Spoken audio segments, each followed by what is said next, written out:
তো এইচএসসি 25 ব্যাচের পোলাপান যারা আসো, রমজান মাস কিন্তু প্রায় শেষ। অ্যান্ড রমজান মাস শেষ হওয়ার সাথে সাথে তোমাদের কিন্তু এইচএসসি পরীক্ষার সময়টাও অনেকটা কাছে চলে আসছে। এখন থেকে যদি চিন্তা করি, আজকে হচ্ছে তোমার মার্চের 27 তারিখ, তো তোমাদের পরীক্ষা হচ্ছে জুনের 26 তারিখ। মোটামুটি তোমার হচ্ছে 3 মাস সময় আছে। 3 মাসও নাই, কারণ হচ্ছে তোমার প্রিপারেশন সব কিন্তু মানে কোনো কিছু বাকি থাকলে সেগুলো শেষ করা, প্লাস হচ্ছে তোমার রিভিশন, এই সব কিছু মিলায় হয়তো তুমি জুনের 20 তারিখ পর্যন্ত সময় নিতে পারবা। কারণ হচ্ছে প্রথম পরীক্ষা তো বাংলা ফার্স্ট, প্রথম পরীক্ষার আগে সবাই নর্মালি 4-5 দিন সময় নেই, ঠিক আছে?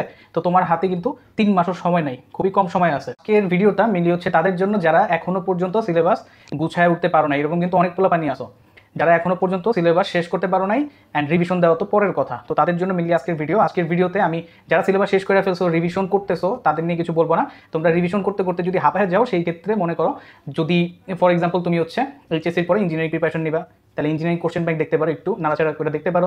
তুমি যদি মনে করো এইচএসসির পরে মেডিকেল অ্যাডমিশন নিবা, সেই ক্ষেত্রে তুমি মেডিকেলের কোশ্চেন ব্যাংক একটু নাড়াচাড়া করে দেখতে পারো, ঠিক আছে? আর যদি সেটা করতে মন না চায়, সেই ক্ষেত্রে যেমনি রিভিশন দিতে থাকো, প্রবলেম নাই। তো যাদের সিলেবাস এখনো শেষ হয় নাই, তাদেরকে কয়েকটা ক্যাটাগরিতে আমি ভাগ করতে পারি। যে এক ক্যাটাগরির পোলাপান আসো যাদের হচ্ছে 80% 90% সিলেবাস শেষ, কিছু জিনিস তুমি এখনো ধরতে পারো নাই। হতে পারে ফিজিক্সের ক্ষেত্রে তোমার 2টা চ্যাপ্টার বাকি, হতে পারে ম্যাথের ক্ষেত্রে তোমার ইন্টিগ্রেশন বাকি আছে, ম্যাথের ক্ষেত্রে তোমার মনে করো হচ্ছে গতিবিদ্যা বাকি আছে, হতে পারে ফিজিক্সের ক্ষেত্রে তোমার 2 থেকে 3টা চ্যাপ্টার বাকি আছে, ঠিক আছে? তো এই ধরনের পোলাপান আছে এক ক্যাটাগরির, এইটার সংখ্যাটাই বেশি।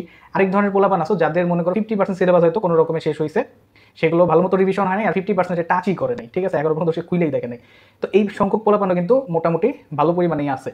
আরেক সংখ্যক পোলাপান আছে যারা কিছুই পারে না, ঠিক আছে? কিছুই ধরে নাই, তার পরীক্ষা 3 মাস পরে তারা হচ্ছে এখন হয়তো একটু সিরিয়াস হয়ে পড়তে বসবে, ঠিক আছে? সো তোমাদের ট্রিটমেন্টটা প্রায় কাছাকাছি থাকবে যে লেভেলেই আসো। তো এখন পড়ার টেকনিকটা তোমার একটু প্রথমে ডিসাইড করতে হবে তুমি কেমনে পড়বা। তুমি কিন্তু প্রথমেই এটা মাথায় ঢুকায় নাও, এখন কিন্তু তুমি কোনো কিছু একদম ডিটেইলসে পড়তে পারবা না। তুমি একদম ইন্টারমিডিয়েট শুরু যখন করছিলা খুব পিনিক নিয়ে, যে এটা ভাইবা যে আমি একটা চ্যাপ্টারে দুনিয়ার যাবতীয় যা আছে সব করে ফেলাবো। প্রথমেই আসো ভাই, যারা কিছুই পারো না, কিছুই পড়ো নাই বা পড়ছো সব কিছু বুঝলা, ঠিক আছে? এখন যে চ্যাপ্টারটা পড়ছো সেটা যদি আবার তোমার আবার নতুন করে পড়তে হবে। তোমার প্রথম কাজ হচ্ছে ভাই, তুমি কোন কোন চ্যাপ্টার বাদ দিবা সেইটা ডিসাইড করে ফেলা, ঠিক আছে? সেটা ফিজিক্স বলো, ম্যাথ বলো, কেমিস্ট্রি বলো, বায়োলজি বলো, বাংলা, ইংলিশ, আইসিটি যাই বলো, তুমি কোন কোন টপিক বাদ দিবা সেইটা আগে তোমার ডিসাইড করে ফেলা। কারণ তুমি যেহেতু কিছুই পারো না, এইটা সম্ভব না, মোটেও সম্ভব না যে তুমি এই কয় মাসে সব কিছু পড়ে ওগুলোতে কাবিল হয়ে যেতে পারবা। এটা আসলে টাফ হবে। তার চেয়ে বরং তুমি কয়েকটা স্পেসিফিক জায়গা টাচ করো, কয়েকটা স্পেসিফিক চ্যাপ্টার ধরো, যে চ্যাপ্টারগুলো ভালো মতো করো, ঠিক আছে? তো এটা আগে ডিসাইড করে ফেলো কী কী বাদ দিবা। তো বাদ দেওয়া শেষ, এবার বাদ দেওয়ার পরে কোনো একটা চ্যাপ্টার তুমি কেমনে পড়বা, এইখানে হচ্ছে মেইন কাজ। তো মনে করো তুমি হচ্ছে ম্যাথের সরলরেখা চ্যাপ্টারটা ধরবা, ওকে? এখন সরলরেখায় তো যে কোনো বই যদি ঘাটো 3.7 পর্যন্ত, 3.8 পর্যন্ত কোনো কোনো বইতে অঙ্ক আছে। তো তোমার পক্ষে তুমি যদি জাস্ট প্রত্যেকটা চ্যাপ্টার 3.1 থেকে শুরু করে প্রত্যেকটা চ্যাপ্টার জাস্ট বোর্ডের অঙ্কও করতে যাও, সেইটাও কিন্তু অনেক, সেগুলো কিন্তু তোমার পক্ষে পসিবল হবে না। তো তুমি এখন কি করবা? তুমি প্রথমে বইতে যাবা না, তুমি প্রথমে যাবা কি, এখন প্রথমেই যাবা টেস্ট পেপারে, ঠিক আছে? কি বললাম? প্রথমে যাবা টেস্ট পেপারে, একটা টেস্ট পেপার খুলবা। টেস্ট পেপার খোলার পর তুমি কী করবা, 2021, 22, 23 এই 3টা সাল, জাস্ট এই 3টা সালের কোশ্চেনগুলো ঘাটবা, ঠিক আছে? এই 3টা সালের কোশ্চেন ঘাটবা। তুমি যদি ভালো মতো একটু মনোযোগ দিয়ে ঘাটলে দেখবা কি ভাই, ম্যাক্সিমাম কোশ্চেন মোটামুটি মোটা দাগে 4 থেকে 5টা টপিকের মধ্যে কাভার হয়ে গেছে। সরল রেখার মোটা দাগে 4 থেকে 5টা টপিকের মধ্যেই ম্যাক্সিমাম সৃজনশীল চলে আসছে। এই জিনিসটা তোমার একটু আইডেন্টিফাই করতে হবে। একবার যখন তুমি বুঝে গেছো যে ভাই সরল রেখা চ্যাপ্টার থেকে এই জায়গা থেকে আমার কোশ্চেনগুলো আসে, ঠিক আছে? অথবা মনে করো ডিফারেন্সিয়েশন থেকে আমার এই জায়গা থেকে কোশ্চেন আসে, 9.6 থেকে কোশ্চেন আসে, 9.8, 9.9 এগুলো থেকে কোশ্চেন আসে।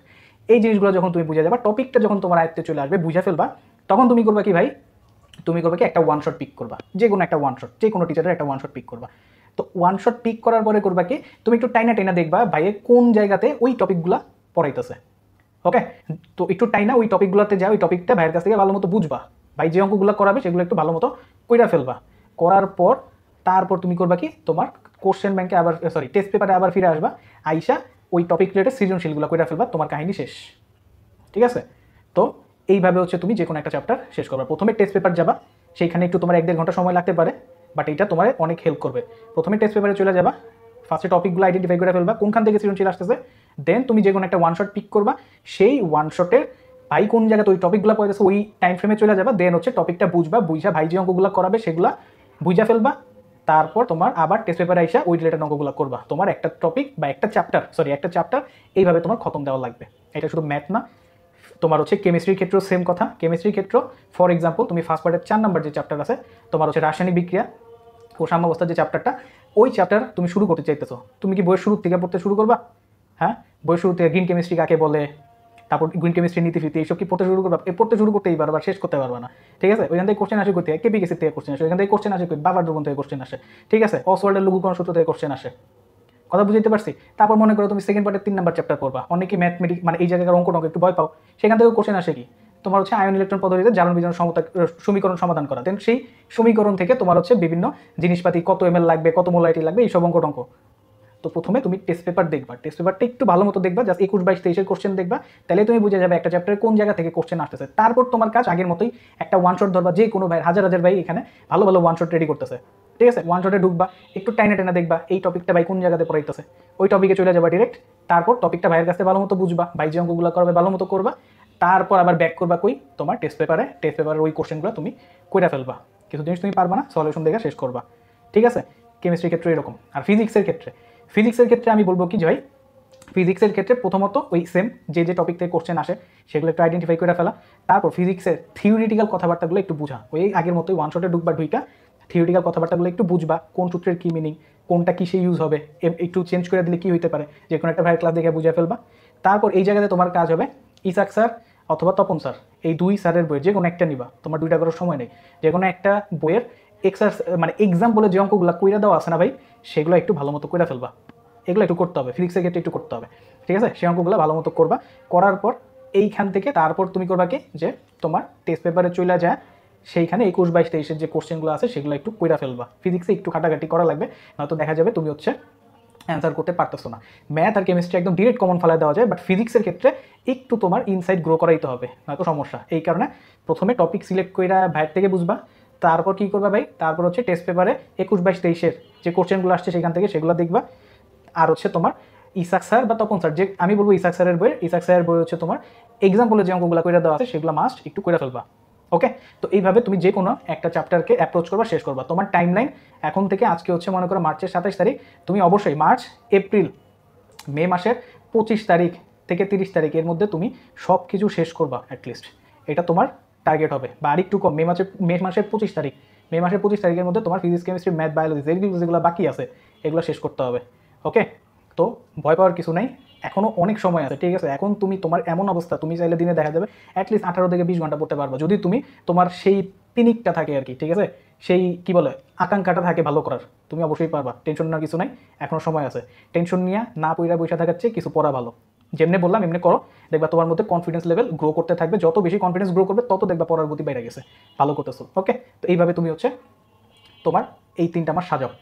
ওকে, এবার আসো যাদের মনে করো ওই যে 50% শেষ হয়েছে, এখনো 50% ধরো নাই, তো তোমরাও কিন্তু এই সেম প্রসেসেই তোমরা মনে করো হচ্ছে বাকি চ্যাপ্টারগুলো শেষ করবা। ওকে, তোমাদের ক্ষেত্রে যেহেতু 50% যদি আমি ধরে নিই যে তোমার ভালো মতো শেষ আছে, বাকি 50% এই প্রসেসে গেলে তোমার শেষ করাও পসিবল, রিভিশন করাও পসিবল। আর যাদের মনে করো যে 80% শেষ হয়ে গেছে, কয়েকটা চ্যাপ্টার বাকি, তাদের ক্ষেত্রে এই প্রসেস ফলো করতে পারো অথবা ডিপলি পড়তে পারো, কোনো সমস্যা নাই। কথা বুঝাইতে পারছি? তো যে পজিশনেই আসো, এই 3 ক্যাটাগরির যে পজিশনেই আসো, তোমরা ট্রাই করো চ্যাপ্টারগুলোকে যত তাড়াতাড়ি সম্ভব শেষ কইরা অ্যাটলিস্ট দুইটা বার রিভিশন করার। ঠিক আছে, তুমি যত যাই পড়ো, যত এদিক ওদিক থেকে দৌড়ে ক্লাস কইরা পড়াশোনা করো, কিচ্ছু কাজ হবে না যতক্ষণ না পর্যন্ত তুমি রিভিশন করতেছো। আর আরেকটা পরামর্শ এখানে দিব, বায়োলজিটাকে অলওয়েজ প্রত্যেকদিন পড়ার মধ্যে রাখবা, আদারওয়াইজ কিন্তু মুখস্থ জিনিস, ঠিক আছে, মুখস্থ জিনিস তুমি আজকে বইটা যদি 2 সপ্তাহ পরে মানে ছাইড়া দাও, তুমি কিন্তু ওগুলার মন রাখতে পারবে না, সমস্যা হয়ে যাবে। তাই প্রত্যেকদিন ট্রাই করবে 1-1.5 ঘন্টা, একদম মনে করো ঘুম থেকে উঠা সকালবেলা 1-1.5 ঘন্টা বায়োলজি করে ফেলাইছো। ওকে, সিমিলারলি তুমি কি করবা, বাংলা ইংলিশ এগুলোকে অল্টারনেট দিতে রাখো। মনে করো শনি সোম বুধ 1 থেকে 1.5 ঘন্টা বাংলা রাখলা, রবি মঙ্গল বৃহস্পতি 1 থেকে 1.5 ঘন্টা তুমি ইংলিশ রাখলা। ঠিক আছে, তাই মনে করো তোমার হচ্ছে শুক্র শনি এই 2 দিন মনে করো তুমি আইসিটি রাখলা, এইভাবে জিনিসটাকে গুছাও। সময় কিন্তু একদমই নাই এখন, আর গাফলতি বা এখন ভাই অনেক কিছু বাকি এইটা চিন্তা কইরা তোমার মনে করো প্যানিক মোডে চলে যাওয়ার সময় নেই, এখন তোমার কাজে লাগিয়ে পড়তে হবে। তো যে প্রসেসে বললাম সৃজনশীল সবই কমন পাওয়া যাবে টপিকের মধ্যে। ঠিক আছে, আর এমসিকিউর জন্য ওই যে টপিকগুলো পড়ছো ওইখান থেকে ম্যাক্সিমাম এমসিকিউ আসবে।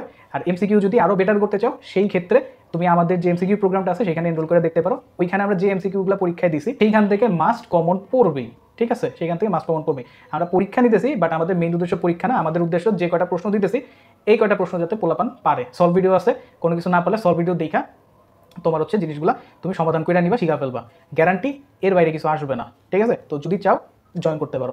তো আজকে এই পর্যন্ত রাখতেছি। তোমাদের আর কোনো যদি জিজ্ঞাসা থাকে কমেন্ট সেকশনে জানাতে পারো, অ্যান্ড অবশ্যই আমাদের টেলিগ্রাম গ্রুপ অ্যান্ড ফেসবুক গ্রুপে জয়েন হয়ে থাকো। সামনে আরও অনেক টিপস অ্যান্ড ট্রিক্স নিয়ে কথাবার্তা বলা হবে যেগুলো তোমাদের উপকারে আসতে পারে। তো আজকে এই পর্যন্ত রাখছি, দেখা হবে পরে কোনো ভিডিওতে। ধন্যবাদ সবাই।